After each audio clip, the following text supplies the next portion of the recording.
Welcome into the Michael Wall Show. I'm excited for you today. Going to talk about simple tips to increase your income. So for all of you out there that are working and hustling and trying to move up the ladder financially, you're not going to want to miss this show today on the Michael Wall Show.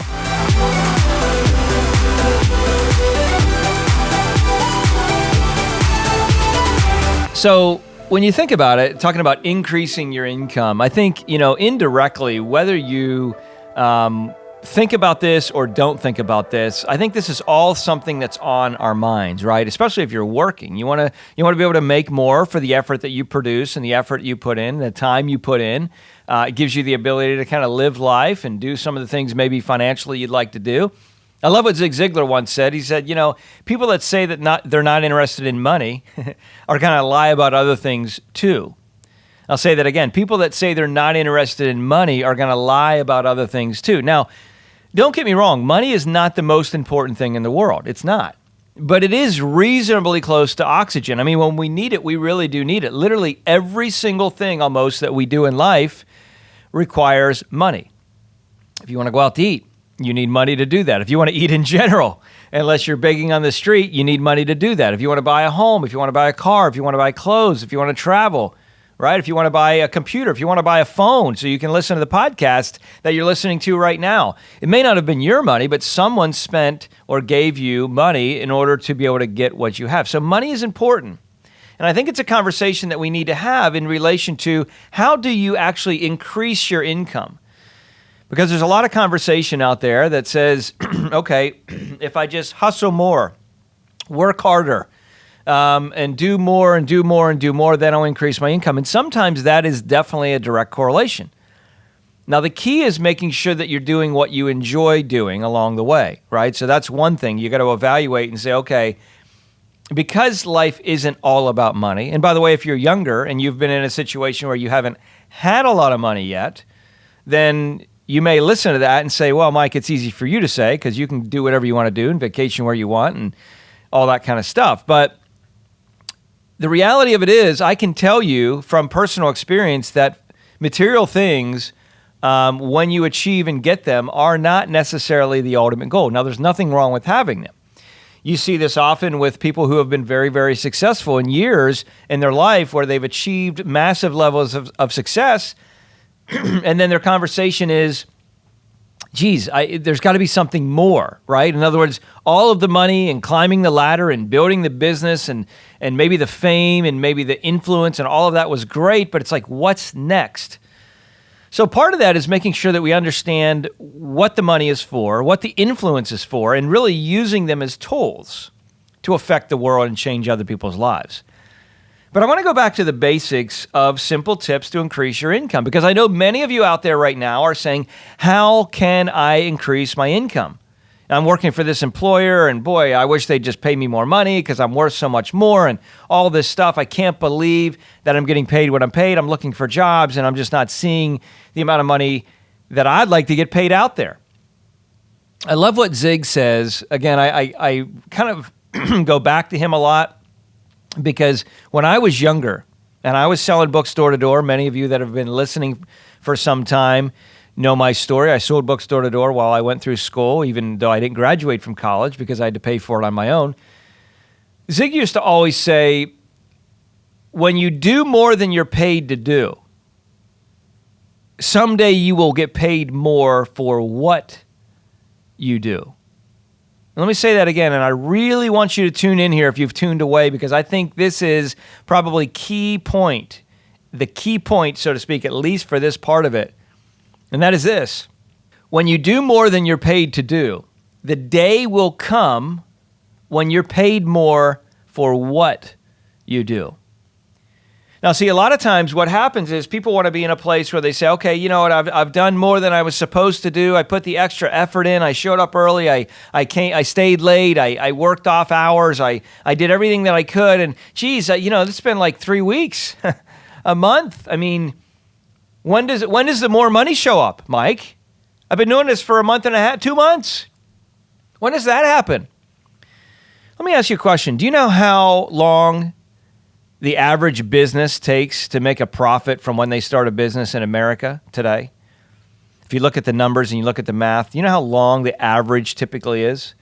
Going from starting the business, paying for all the upfront costs to whatever they do, hiring staff, hiring people, attracting business, marketing your clients, etc., and then actually being in a place after you've paid all of those expenses to get to the place where you actually now are making a profit above and beyond all of your expenses and costs to run the business. You know how long an average business takes to get into the profit zone in America? 5 years. Did you know that? 5 years. And you say, well, Mike, that's why I don't want to be an entrepreneur. Exactly. So when you're talking to someone that started a company and you're demanding more from an environment that you have no idea what you're talking about. Excuse me, I'm sorry. I know that sounds harsh, but it is. They've put the time, they've put the effort, they've taken the risk, right? And yet here you are, a younger employee showing up saying, yeah, but I got a college degree. I went through school and I learned a lot of stuff and whatever. And the business owner is saying, I understand that, but really, the only way you're valuable to me is if you can help this business make money. Because at this stage in the game, it's all cost. So until we start to actually make some money, and I mean money that actually then not only pays for what I'm paying you, the employer, right? Paying you, the employee, but then profit above and beyond that. What value? Think about it like this for a minute. By the way, there's been a little bit of change on set here. I'm not going to tell you what it is, but if you do know what the change is, if you're watching this on YouTube, put in the comments below what you think the change is, and there very well may be a cool prize for you. So make sure you take time to do that. Think about it like this for a minute. So let's say you owned a business and you're making money and you're growing and you're doing your thing and you're living your life and you're past your 5-year mark. Maybe you have a business that's profitable in 2 years. Maybe it's 1 year. Maybe you're different from the norm. I don't know. But now you just like to hire people. So what happens is when you hire people, you're paying them to work for you. That's essentially monies that you could keep as profit to live on. You could take that money and spend. But you choose, because you see the vision of growth, to hire people. So now all of a sudden you start hiring Johnny whatever, and you pay him X amount per year. And you hire Sally and you pay her X amount per year. And you hire so-and-so and you pay them X amount per year. Now all of a sudden, out of your day-to-day bottom line, you're spending an additional $200,000 a year, and you haven't made any additional money in profit on what you're doing yet. That's risk. That's called risk. Because the business owner could be in a situation where they could just say, you know what, I just had my income go down by $200,000 because I'm paying someone else. This is an important conversation as an employee or someone aspiring to grow that you understand. And this will help you not only as you work for someone, but also as you eventually maybe have your own business someday as well. But when you really think about the fact of increasing your income, what happens is you show up to that job, you show up to that work environment, you show up to maybe the business that you're starting, and you're saying, you know what, I have to bust my butt. I got to work hard. I was watching a conversation the other day with The Rock and Dwayne Johnson, obviously, and with Governor Schwarzenegger, Arnold Schwarzenegger, Gary Vee, and several others. And there was a consistent thread between all of them. You know what the thread was? They all said that to achieve significant success, I had to be okay with working way more than everyone else was comfortable with. Now, their own words, 80 to 100 hours a week. Hard, working hard, doing research, practicing, getting better, getting better, getting better. Too many people show up at a job and they say, hey, I did my job, now I'm going to go home, and I deserve some time to relax. And there's nothing wrong with that if you just want to stay at the level that you are for the rest of your life. But if you want to grow, and if you want to grow your income, then it is your responsibility to do more than you're paid to do, so that way someday you'll get paid more for what you do. Why? How do I know that with certainty? The reason I know that with certainty is because you will be bringing so much additional value to the business, and the value then will be reflected in profit and revenue. By the way, if you're wondering how you can gauge, right, what kind of value you're bringing to a company you're working with, Just correlate how much money the efforts you're putting in is actually making the business. And if you're making the business money, then you're in a situation where you're a valued asset. So that's why you got to think about yourself in relation to, what am I doing off the job? How can I improve what I'm doing? How can I bring more gifts and talents and abilities, skill sets? How can I improve my skill set? You know, back in the day, we used to have pencils, and we'd take a pencil and we'd put it into a sharpener. You know, it'd go into this little hole in the sharpener. Now, if you're old enough, you remember the sharpener is what that used to crank. David, our producer here, he's standing there. He's real old, so he definitely remembers that. I just want to get a smile from him. But you know, you put your pencil in, you start to crank, and what happens is inside it grinds that pencil and makes it sharp. If you're younger, you know, they do it so where it's got batteries in it, you just put it in, it sharpens it, and so on and so forth. If you're real young, you're like, what's a pencil, right? So at the end of the day, what happens is when you use that pencil and you start to write and write and write and write, what happens? The lead that is stuck out in the pencil that's in a sharp point after you sharpen it starts to get duller and duller and lower and lower. That's what happens. To the point that you say, okay, if I really want to use this pencil to its full capacity, I got to go back and sharpen it again. There's more opportunity for that pencil to be used, but I got to go sharpen it. And you know what? That takes effort. It takes grinding away the stuff that's there. And in your life, you have all of the gifts and abilities inside of you that God has put in you at a young age. But you are the one that is responsible for working and working and working to bring all of these things out. Here's a question. There's a verse. Before I ask the question, I want to share this verse in Colossians chapter 3, verse 23. It says, "Work willingly at whatever you do, as though you are working for the Lord rather than for people. Remember that the Lord will give you an inheritance as your reward, and the master you are serving is Christ." So my question to you is this.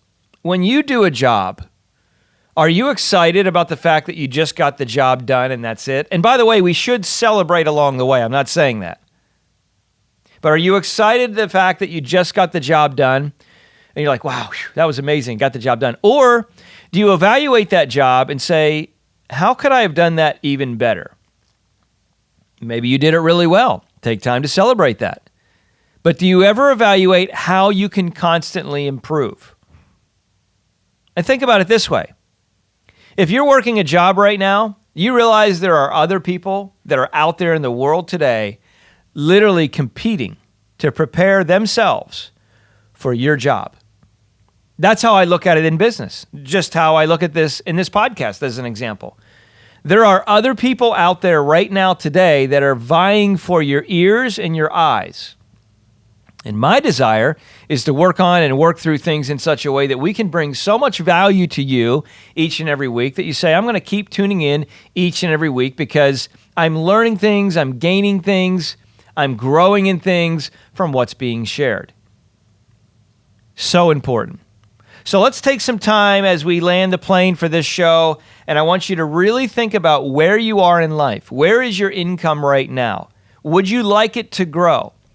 If you would, what would you like to do, or what are you doing off the field, off the job, to grow your skill set, to add more value to the company that you're working with, or to put more effort in the company that you're building, and making no excuses, taking full accountability, full responsibility. When you screw up and you do a job wrong, you own it. That was on me. I messed up.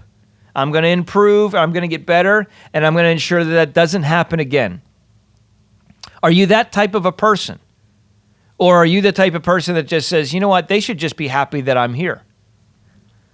Because if that's who you are, I can tell you with pretty confident certainty, your income will never grow. But for those of you that are willing to put in the effort, and those of you that are willing to put in the unspectacular preparation, remember, unspectacular preparation precedes spectacular performance. So when you're willing to put in that effort and take the time to grow and grow and grow and never get stuck in the mud and saying, now it's good enough. No, there's always a way to get better. If you live a life like that, I guarantee you two things will probably happen. The first thing is you'll probably make a lot of money sometime, somewhere, somehow in your life. It may not be today. It may not be tomorrow. It may not be next year. It may not be 5 years from now. But eventually, trust me, your hard work, your effort, your energy, your increased skill set, your income will catch up to it. Number two, you're going to add a lot of value in the world around you. You're going to look around and say, you know what? What I'm so excited about, what I'm most excited about is the fact that we're helping add value to people's lives. It's important. All right, listen, hey, I appreciate you dialing in, listen to the show. This is a great one that you need to be sharing not only with friends and family, but also with your kids. If you have kids, they need to hear this. They need to know. And by the way, the reason this is so important is because now it's not just coming from mom or dad. It's coming from someone else. You know, mom or dad, that this is the right thinking, but now they're hearing it from someone else. So share this with them. Share this with someone that you need to know that's maybe in the workforce or growing or just hitting a wall, having some struggles.